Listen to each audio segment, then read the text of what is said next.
Өтті тазалаудың 200% тазалайтын 3 әдісі бар. Бұны мен өзімнен өткізіп көргенмін. Үшеуін де пайдаланып көрдім. Өте жақсы тазалайды. Менде химия алған барысында өт көбіне толып жүрді. Өт аузыма құйылып жүретін. Сол кездерінде мен осы 3 әдіспенен ақ өзімнің өтімді емдеп алдым. Өттен басқа ішектегі құрттарға дейін түсіреді. Өттегі тастарды да түсіреді. Қоюланған өтті де айдап шығады. Осы 3 әдісті үй жағдайында өзіңізге пайдалана алатындай етіп, біз сабақ түсірдік. Барлығы 100% түсінікті.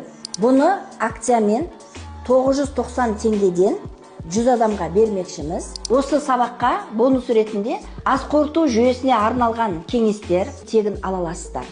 Дәл қазір 990 теңге кезінде